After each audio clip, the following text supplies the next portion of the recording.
और अभी हमने आदरणीय मंत्री जी के वक्तव्य सुना और उनके बात और इस संशोधन वाले बिल का विवरण पढ़ के साफ साफ पता चल जाता है कि ये सरकार शिक्षा विभाग को लेकर गंभीर नहीं है, सुधार नहीं लाना चाहती।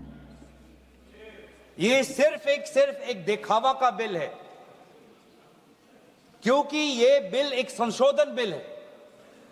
आज से 2 साल पहले ये बिल लाया गया था, public examinations prevention of unfair act 2024।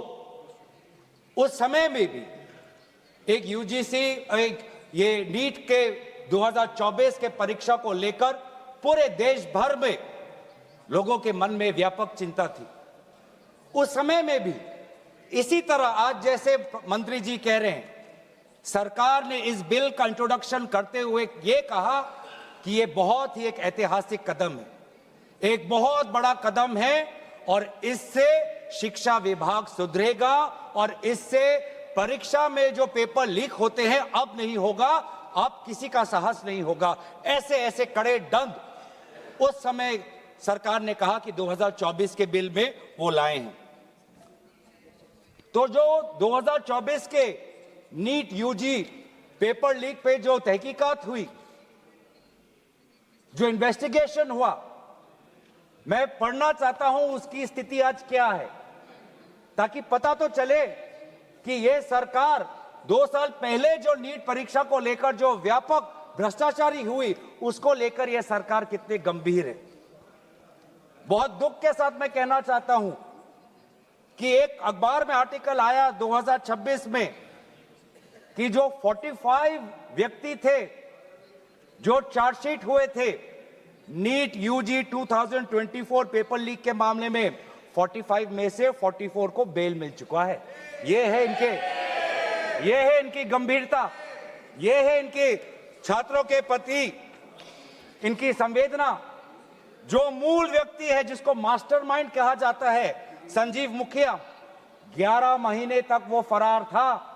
11 महीने तक सरकार उसको पकड़ नहीं पाई।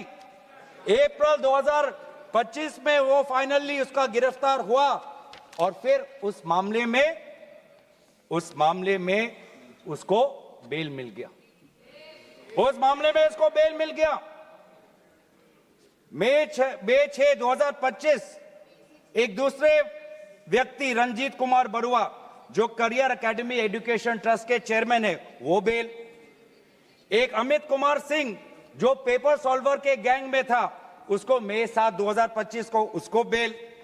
एक पंकज कुमार जो कैंडिडेट्स को वो सारे कागज लीक करता था मोबाइल फोन के द्वारा, मई 15, 2025 उसको बेल। राकेश, जिसका ये आरोप था कि उसने प्रश्न कागज को उसकी चोरी की, उसको बेल। तो ऐसे एक लंबा ब्यौरा है, चाहे वो अमित प्रसाद महाराणा का हो या धीरेन्द्र कुमार पांडा का हो। तो ये कानून उस समय भी विफल था और ये कानून जिस मंशा से आज ला रही है, आज भी ये विफल होगा। ये कानून आपकी विफलता का स्मारक है, क्योंकि ऐसे कानून 2024 के में लाने के पश्चात भी 2026 में तो लीक हुआ ना सर। अगर कानून इतना ही सशक्त था तो आज 2 साल बाद ही इतना बड़ा व्यापक लीक कैसे हुआ। और अफसोस की बात है सर, उस समय में भी शिक्षा मंत्री धर्मेंद्र प्रधान थे और जब 2024 का जब पेपर लीक का मामला जब पूरे देश भर में आया, तो आपको पता है धर्मेंद्र प्रधान जी ने उस समय क्या कहा? उन्होंने कहा, कहां हुआ पेपर लीक? नहीं हुआ पेपर लीक। और आज भी पहले 2.5 महीने तक तो उनका रवैया यही था कि कहीं कोई धांधली नहीं हुई, सरकार ने बहुत अच्छा काम किया है। 21 बच्चों की जान गई, आत्महत्या उन्होंने की। आपको शर्म नहीं आती इस सरकार को कि जिस मंत्री के तहत में 21 बच्चों ने अपनी जान गंवा दी, आत्महत्या की, जब उसने अपने मंत्री पद से इस्तीफा दिया, कल जब वो सदन में आए, आपने उनको ऐसा माला पहनाया ताकि जैसे वो पाकिस्तान से जंग लड़के आए हैं। ऐसा माला पहनाया, ऐसा उनका वजूद उनको बड़ा किया, मानो कि वो पाकिस्तान से जाकर सीमा पे जाकर जंग लड़के आए हैं। ये है उनकी सच्चाई। दुख लगता है सर। आज ये बात प्रधानमंत्री आते हैं इंस्टाग्राम के रील पर, वो अलग बात है कि जो पहली कैबिनेट बैठक हुई, उस कैबिनेट बैठक में शिक्षा को कैसे सुधारा जाए, पेपर माफिया को कैसे खत्म किया जाए, पेपर सेटर के माफिया को कैसे खत्म किया जाए, पेपर सॉल्वर के माफिया को कैसे खत्म किया जाए, टेस्टिंग सेंटर के माफिया को कैसे खत्म किया जाए, प्रिंटिंग प्रेस के माफिया को कैसे खत्म किया जाए, कोचिंग सेंटर के माफिया को कैसे खत्म किया जाए, सिलेबस कैसे स्कूल के सिलेबस के साथ मिले, आउट ऑफ सिलेबस परीक्षा के पेपर ना आए, सीबीएसई के ओएमआर में धांधली न हो, इन सब चीजों पर व्यापक चर्चा करने के बजाय प्रधानमंत्री मोदी जी कहते हैं इंस्टाग्राम पर और ध्यान दो, इंस्टाग्राम पर और ध्यान दो। और प्रधानमंत्री जब आते हैं हाई पावर कमेटी की बात करते हैं, तो 2 साल पहले जो के राधाकृष्ण की जो हाई कमेटी थी उसका क्या हुआ? 2 साल हाई कमेटी आपने गठन की, प्रधानमंत्री केंद्र सरकार के निरीक्षण में एक हाई कमेटी बनी, के राधाकृष्ण फॉर्मर इसरो के चेयरमैन। अगर वास्तविक में उन्होंने इतना बढ़िया काम किया तो 2 साल पश्चात ही आज क्यों दोबारा ऐसा पेपर लीक हुआ? सरकार ये दिखाना चाहती है कि ये बहुत गंभीर है। पिछले कुछ दिनों में पता चला कि एनटीए के लगभग 47 लोगों को बदला गया। सर, मैं इस सरकार से मैं ब्यौरा चाहूंगा कि वे जो 47 लोग हैं जिनको आपने ट्रांसफर किया या सस्पेंड किया, कौन है वो? क्योंकि एनटीए की जो एक्चुअल सैंक्शन कैपेसिटी है, एनटीए की जो सैंक्शन कैपेसिटी है वो 34 की है, 34 की सैंक्शन कैपेसिटी है। ये 47 कौन है? कौन है ये 47? 34 में से तो शायद 10-11 वैकेंसियां हैं, 24 ही है जहां पर लोग बैठे हुए हैं। तो ये जो 47 जो सैंक्शन, ये कौन है? जो आउटसोर्स करके अपने लोगों को लाया एनटीए में, वो लोग हैं क्या? उसका ब्यौरा मिलना चाहिए। हम जानना चाहते हैं, आपने एनटीए के डीजी को बदला और एनटीए के चेयरमैन को रखा, ऐसा क्यों? ऐसा क्यों? आपको एनटीए के डीजी पर विश्वास नहीं, आपने मान लिया कि शिक्षा मंत्री धर्मेंद्र प्रधान जी का इस्तीफा होना चाहिए, आपने ये भी मान लिया, तो आपको एनटीए के चेयरमैन पे इतना विश्वास क्यों? ये हम जानना चाहते हैं। सुनाई दे रहा होगा सर, एक विशेष संगठन के साथ जुड़े हुए हैं, उसका ब्यौरा देख लीजिए, एनटीए के चेयरमैन का ब्यौरा देख लीजिए। इससे पहले वह मध्य प्रदेश के पब्लिक सर्विस चेयरमैन के वो कमीशन के चेयरमैन थे, और उस समय में भी धांधली हुई,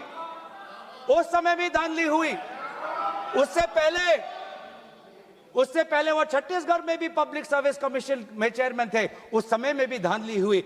ऐसे इतने धांधली से जुड़े हुए व्यक्ति को आज भी इतने पेपर लीक होने के पश्चात भी आपकी सरकार बचा रही है, आपकी सरकार बचा रही है।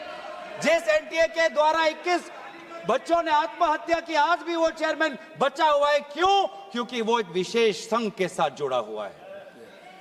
और यही दर्शाता है कि आप शिक्षा विभाग में आप सुधार नहीं चाहते, क्योंकि आरएसएस के लिए शिक्षा विभाग बहुत ही महत्वपूर्ण विभाग है। मैंने कोई असंसदीय बात नहीं की।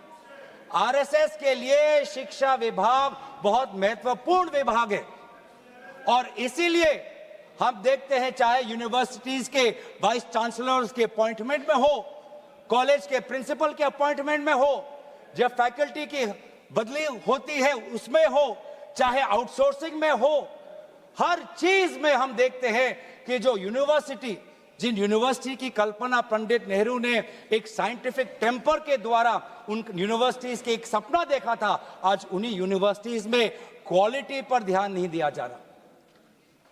आप शिक्षा के माध्यम से इस पीढ़ी को आने वाले चुनौतियों के लिए तैयार नहीं कर रहे। आप शिक्षा के माध्यम से इस पीढ़ी के लोगों को आने वाले समय में आपके दल के सदस्य बने, आपको वोट दे, उसके लिए आप एक माहौल बना रहे हो।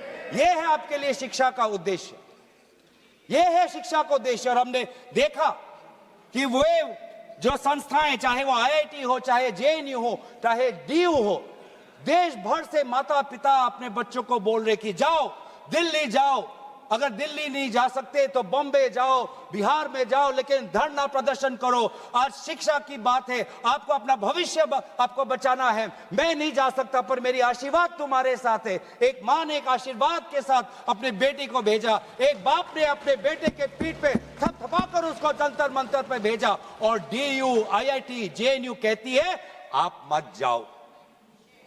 छात्रों को कहती है अगर आप जाओगे तो आपके करियर पर प्रभाव बन सकता है। यह है शिक्षा की संस्थाएं।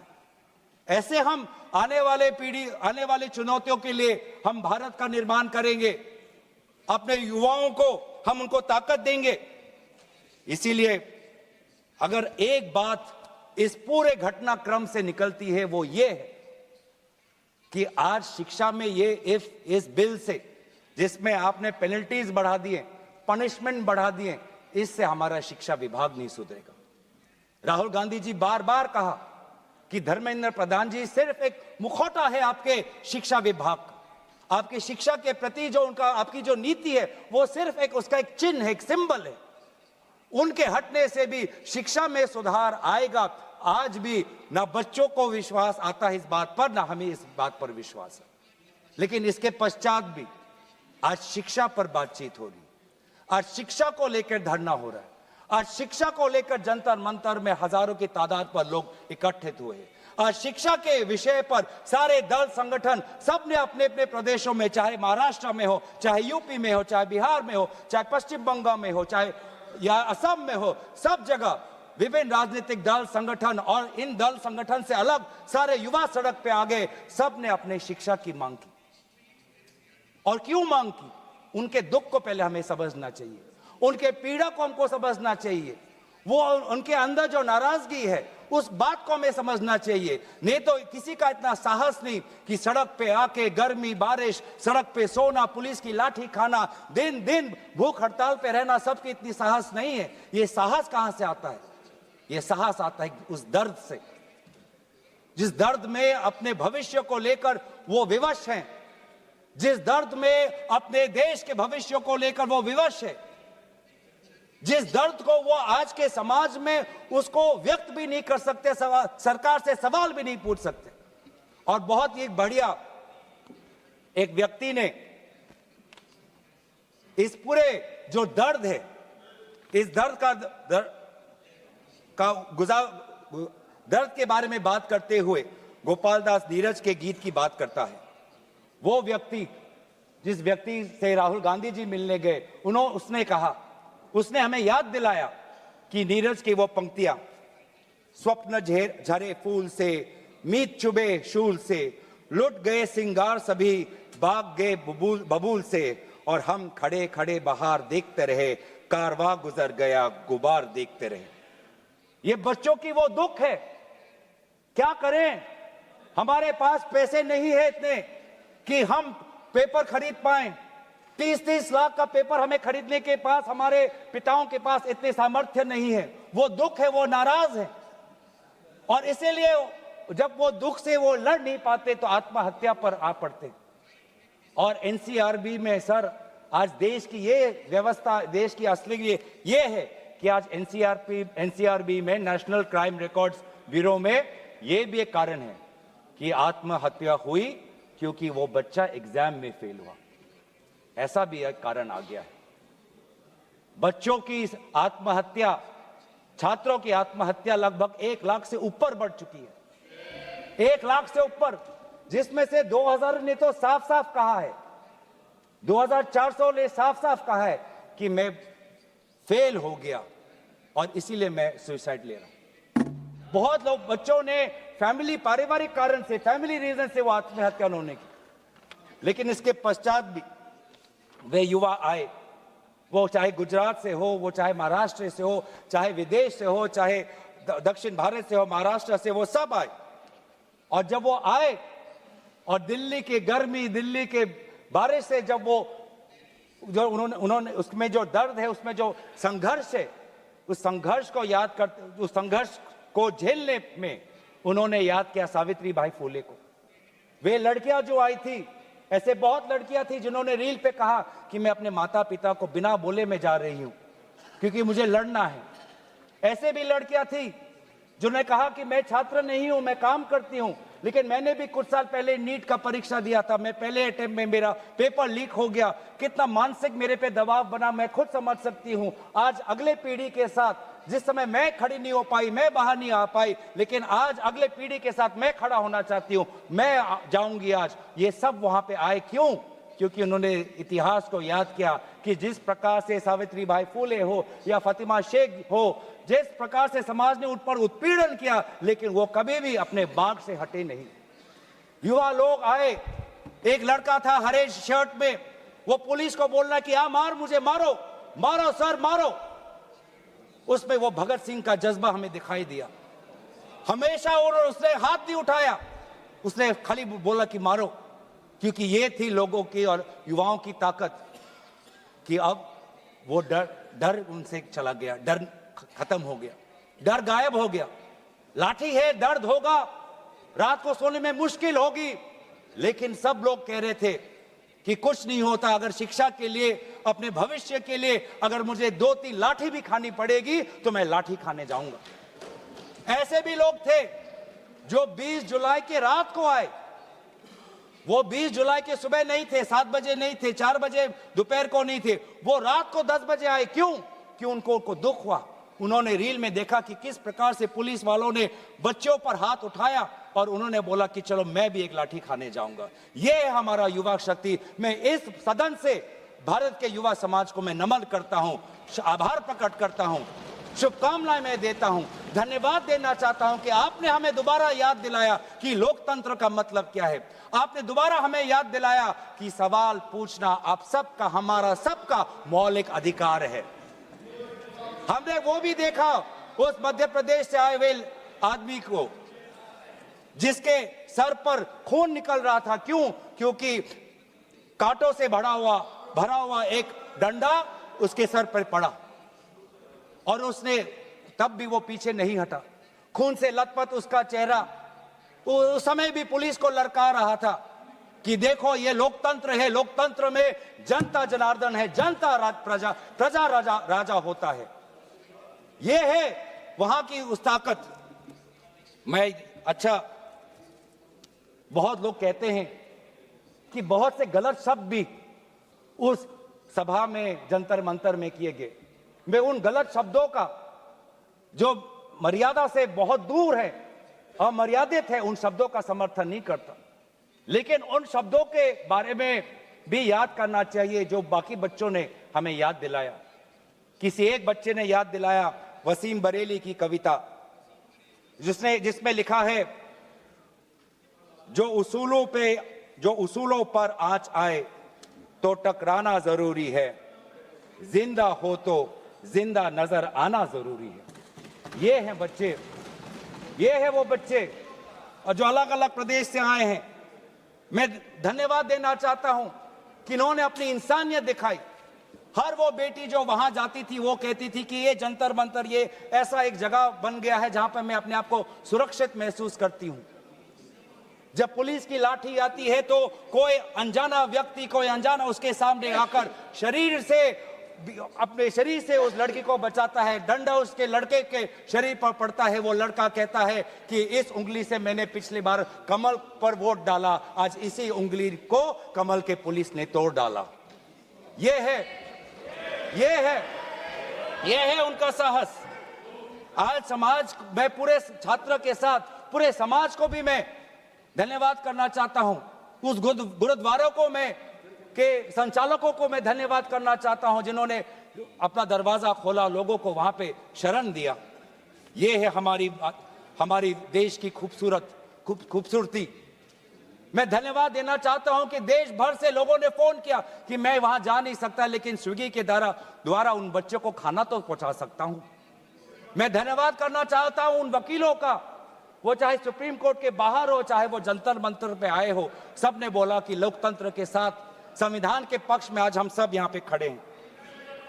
लेकिन जहां पर हमने हमारी खूबसूरती देखी, जहां पे हमने इंसानियत देखा, जहां पर हमने लोकतंत्र की ताकत देखी, जहां पर हमने लोकतंत्र की ताकत देखी, वहीं पे हमने इस सरकार की क्रूरता भी देखी। हमने देखा आपने किस प्रकार से पेलेट गन का इस्तेमाल किया, हमने देखा किस प्रकार से आपने इलेक्ट्रिक बेटन का इस्तेमाल किया, हमने वो भी नजारा भी देखा कि किस प्रकार से एक पुलिस कर्मचारी ने एक लड़की के गाल पर थप्पड़ मारा। वो एसीपी का नाम भी हमें याद है, उस पुलिस कांस्टेबल का चेहरा भी याद है जिसने अपने डंडे के साथ एक लड़की के प्राइवेट पार्ट पे उसने आक्रमण किया। हमें याद है वो लड़कियां जिन्होंने उनके आंसू निकल रहे थे आंखों से और कह रहे थे कि पुलिस वाले उनको मां बहन की गाली दे रहे थे। हम भूलेंगे नहीं वो बच्चियों जिन्होंने कहा कि मेरे पीठ पे जो कपड़े थे उन कपड़ों को इस पुलिस ने फाड़ दिया। ये है असलियत। और इसीलिए बार बार हम मांग कर रहे हैं कि किसने आदेश दिया, वो आदेश कहां से आया कि पेलेट गन का इस्तेमाल हो, किसने आदेश दिया,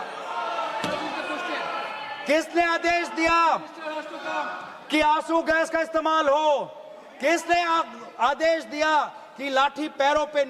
Minister is that the bill be circulated. पिछले कुछ दिनों में पता चला कि एनटीए के लगभग 47 लोगों को बदला गया। सर, मैं इस सरकार से मैं ब्यौरा चाहूंगा कि वे जो 47 लोग हैं जिनको आपने ट्रांसफर किया या सस्पेंड किया, कौन है वो? क्योंकि एनटीए की जो एक्चुअल सैंक्शन कैपेसिटी है, एनटीए की जो सैंक्शन कैपेसिटी है वो 34 की है, 34 की सैंक्शन कैपेसिटी है। ये 47 कौन है? कौन है ये 47? 34 में से तो शायद 10-11 वैकेंसियां हैं, 24 ही है जहां पर लोग बैठे हुए हैं। तो ये जो 47 जो सैंक्शन, ये कौन है जो आउटसोर्स करके अपने लोगों को लाया एनटीए में? वो लोग हैं क्या? उसका ब्यौरा मिलना चाहिए। हम जानना चाहते हैं, आपने एनटीए के डीजी को बदला और एनटीए के चेयरमैन को रखा, ऐसा क्यों? ऐसा क्यों? आपको एनटीए के डीजी पर विश्वास नहीं, आपने मान लिया कि शिक्षा मंत्री धर्मेंद्र प्रधान जी का इस्तीफा होना चाहिए, आपने ये भी मान लिया, तो आपको एनटीए के चेयरमैन पे इतना विश्वास क्यों? ये हम जानना चाहते हैं। सुनाई दे रहा होगा सर, एक विशेष संगठन के साथ जुड़े हुए हैं, उसका ब्यौरा देख लीजिए, एनटीए के चेयरमैन का ब्यौरा देख लीजिए। इससे पहले वो मध्य प्रदेश के पब्लिक सर्विस चेयरमैन के वो कमीशन के चेयरमैन थे और उस समय में भी धांधली हुई,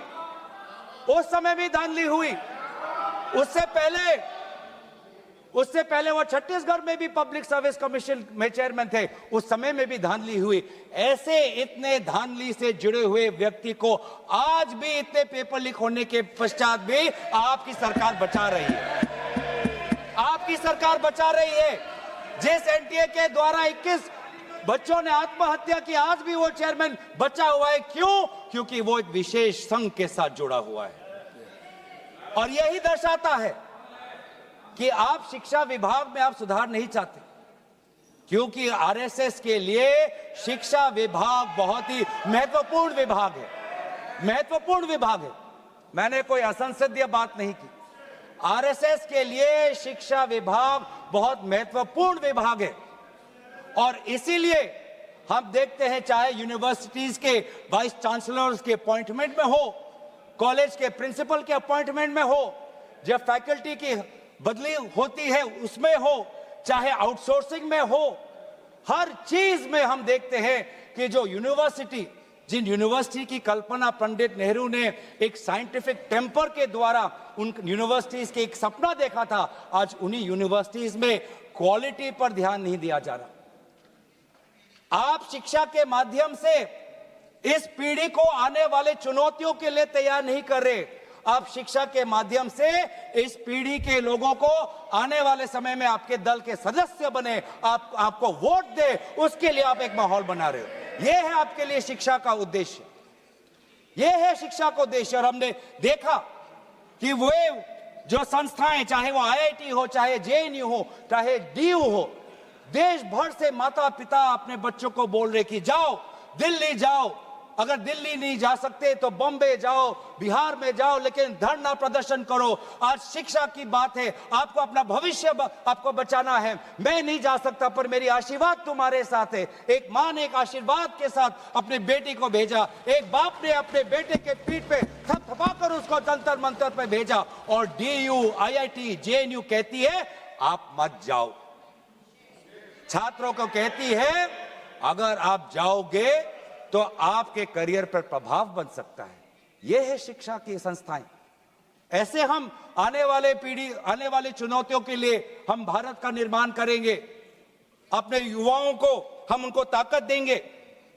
इसीलिए अगर एक बात इस पूरे घटनाक्रम से निकलती है वो ये है कि आज शिक्षा में ये इस बिल से, जिसमें आपने पेनल्टीज बढ़ा दिए, पनिशमेंट बढ़ा दिए, इससे हमारा शिक्षा विभाग नहीं सुधरेगा।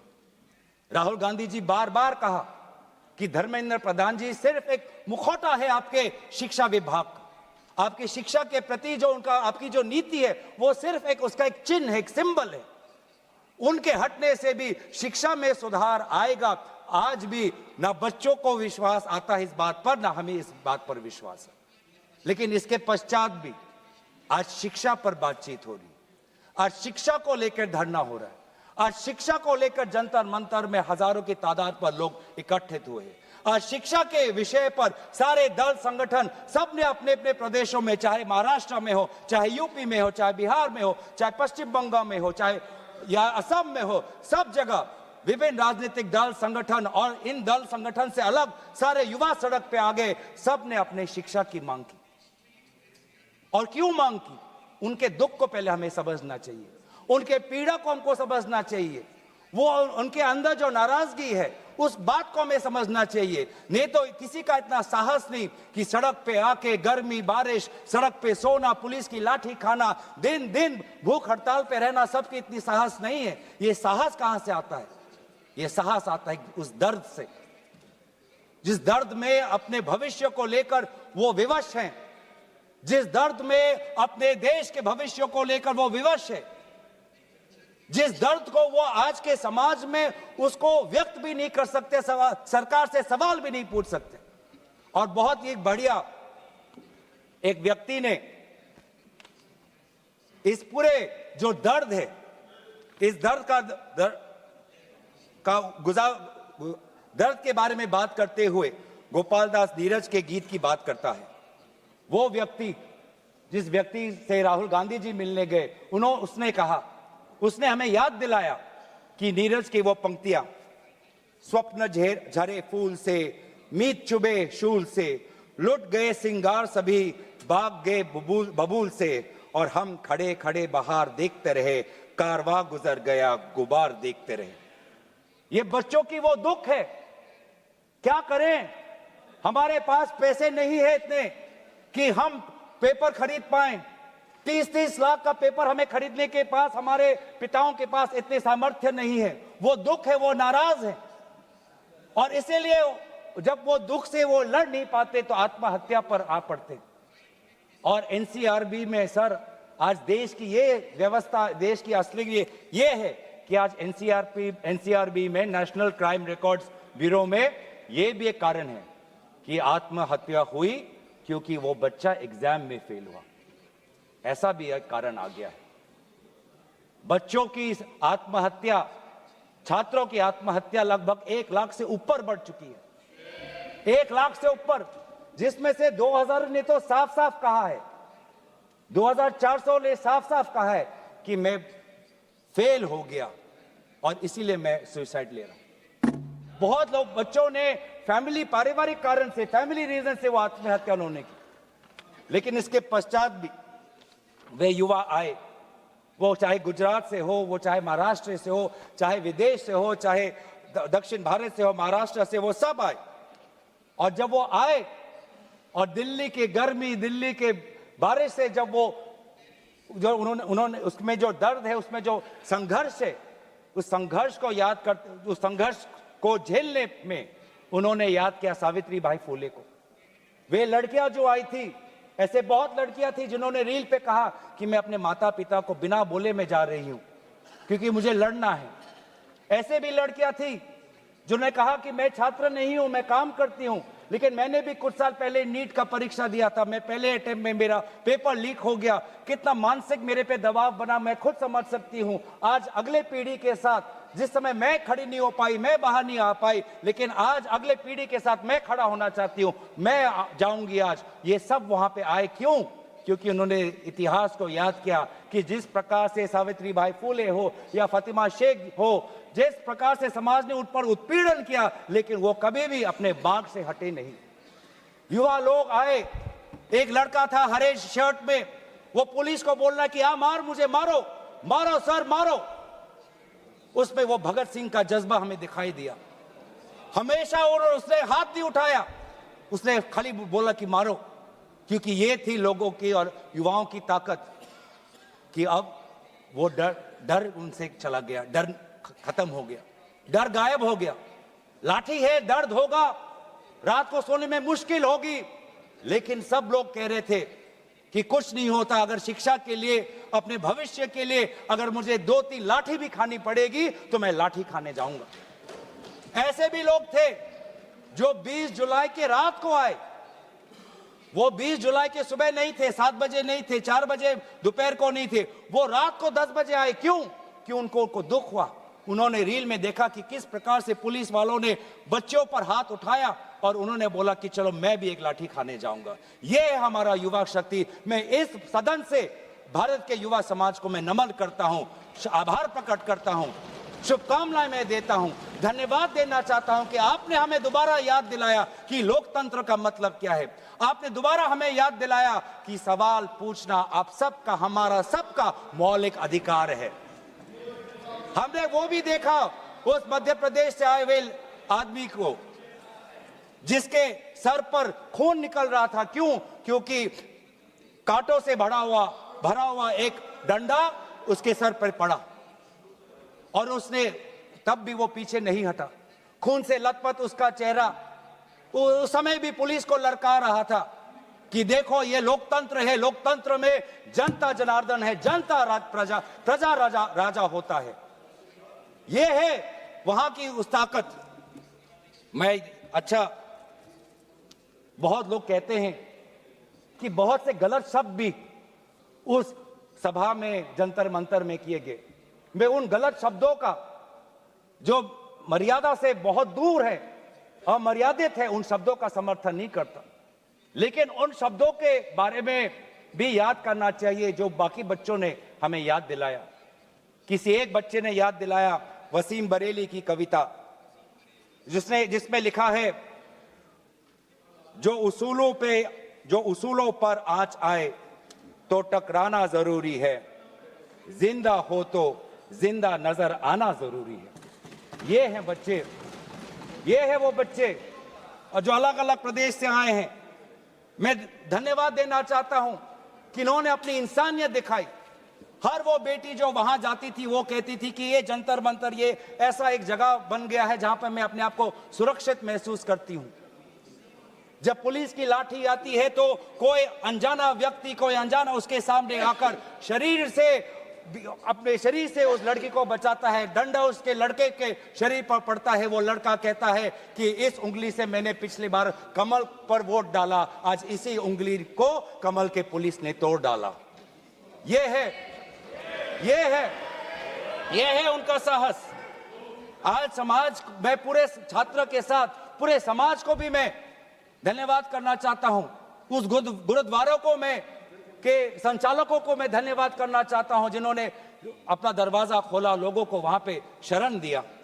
ये है हमारी देश की खूबसूरती।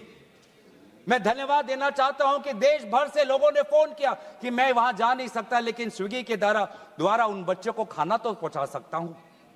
मैं धन्यवाद करना चाहता हूं उन वकीलों का, वो चाहे सुप्रीम कोर्ट के बाहर हो, चाहे वो जंतर मंतर पे आए हो, सब ने बोला कि लोकतंत्र के साथ, संविधान के पक्ष में आज हम सब यहां पे खड़े हैं। लेकिन जहां पर हमने हमारी खूबसूरती देखी, जहां पे हमने इंसानियत देखा, जहां पर हमने लोकतंत्र की ताकत देखी, जहां पर हमने लोकतंत्र की ताकत देखी, वहीं पे हमने इस सरकार की क्रूरता भी देखी।